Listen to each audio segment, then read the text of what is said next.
जय श्री हरि विष्णु। दोस्तों, यदि आप भी अपने जीवन में श्री हरि विष्णु का कृपा पाना चाहते हैं तो आपको महीने के एक एकादशी को तो करना ही चाहिए। हर माह में 2 एकादशी पड़ती है। यदि आप इन दोनों एकादशियों को करते हैं तो आपके जीवन में जो भी परेशानियां रहेगा वह जल्द ही ठीक हो जाएगा। आपका जो भी मनोकामना रहेगा वह भी पूर्ण ही होगा। एकादशी को सभी व्रत से ऊपर रखा गया है।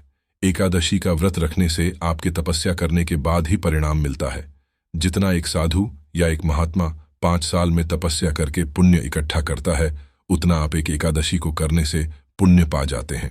आज की हम इस वीडियो में जानेंगे कि वृथिनी एकादशी कब है, वृथिनी एकादशी को करने का सही नियम क्या है, पारण करने का शुभ समय क्या हुआ और वृथिनी एकादशी करने से हमें क्या क्या लाभ मिलता है। इसके बारे में हम पूरी जानकारी देंगे इस वीडियो में। तो आप लोग हमारे इस वीडियो को अंत तक देखें। हमारी वीडियो में सही और सटीक जानकारियां दी जाती हैं। वीडियो को ज्यादा लंबा ना करते हुए सीधे टॉपिक पर आते हैं, जो कि है वृथिनी एकादशी कब है। वृथिनी एकादशी का सही दिनांक क्या है? पंचांग के अनुसार वैशाख माह के कृष्ण पक्ष में पड़ने वाली एकादशी को वरुथिनी एकादशी कहते हैं।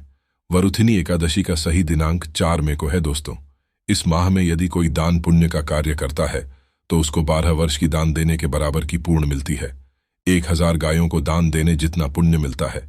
क्योंकि दोस्तों, यह महीना माधव महीना के नाम से भी जाना जाता है, जो श्री कृष्ण को बेहद ही प्रिय माह है। इस माह में यदि कोई एकादशी का व्रत करता है तो उसको 100 गुना अधिक लाभ मिलता है।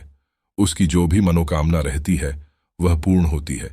वह जो भी इच्छा को रखकर एकादशी का यह व्रत करता है उसका वह मनोकामना सफल होता है। क्योंकि दोस्तों, एकादशी का प्रतिभा भगवान नारायण के शरीर से ही हुआ है और एकादशी को यह वरदान मिला है कि जो एकादशी का व्रत करेगा उसे पर नारायण की कृपा सदैव रहेगी। उसकी जो भी मनोकामना रहेगा वह भी पूरी होगा। यदि आपकी कोई मनोकामना नहीं है और आप एकादशी का व्रत रखते हैं तो आपका कोटि सबसे ऊपर होगी, आपका श्रेष्ठ सबसे ऊपर होगा। क्योंकि आप भगवान के प्रसन्न करने के लिए मात्र इस व्रत को रख रहे हैं तो आपको मोक्ष की प्राप्ति होगी। और यदि आपकी किसी भी प्रकार की मनोकामना है तब आप व्रत रख रहे हैं तो आपका जो भी मनोकामना होगा वह पूर्ण होगा। यदि आप एकादशी व्रत संकल्प लेकर रखते हैं तो आपको अत्यंत लाभ मिलता है। आप 1 साल का संकल्प ले सकते हैं, 3 साल का संकल्प लिख सकते हैं, 5 साल का संकल्प ले सकते हैं और 7 साल का, 10 साल का, जितना आपकी मर्जी हो उतने साल की संकल्प ले लें। और जो भी आपकी मनोकामना है उसे मनोकामना के लिए आप यह संकल्प लेकर एकादशी का व्रत रखिए। आपका मनोकामना 100% पूर्ण ही होगा। एकादशी व्रत करते समय आपको अन्न का उपयोग नहीं कर रहा, यानी कि जब आप एकादशी का व्रत कर रही हो या कर रहे हो तो आपको अन्न का एक दाना भी नहीं खाना है। संभव हो तो एकादशी के 1 दिन पहले वाली रात्रि को भी आप भोजन न करें, फल खाकर ही सो जाएं। क्योंकि सुबह तक आपके पेट में अन्न का एक दाना भी नहीं रहेगा और एकादशी व्रत आपका और भी सफल माना जाएगा। यदि आपका पहली बार एकादशी का व्रत है तो आप उसमें 1 से 2 बार फल खा सकते हैं और जल ग्रहण कर सकते हैं। और यदि आप यह संकल्प लिए हैं कि एकादशी के दिन हम जल के छोड़कर किसी अन्य चीज को ग्रहण नहीं करेंगे तो आपको एकादशी व्रत करते समय तब किसी चीज को भी ग्रहण नहीं करना है।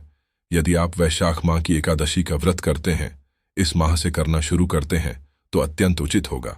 आपको यह व्रत करने का समय, इस व्रत को कोई भी कर सकता है, चाहे वह भगवान शिव को मानता हो, माता दुर्गा की पूजा करता हो, हनुमान जी का पूजा करता हो या किसी और देवता का भी पूजा करता हो।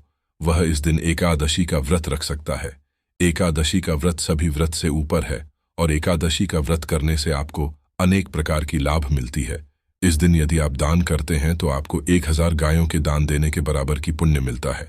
आप पूरे साल में जितना दम करते हैं उसका पुण्य जितना मिलता है, एकादशी की 1 दिन के दान से आपको उतना पूरे मिलता है। आप जब भी एकादशी का व्रत करें, अगले दिन जब पारण करने का समय हो तब आप 5:30 से 9:30 के बीच में पारण कर लीजिए।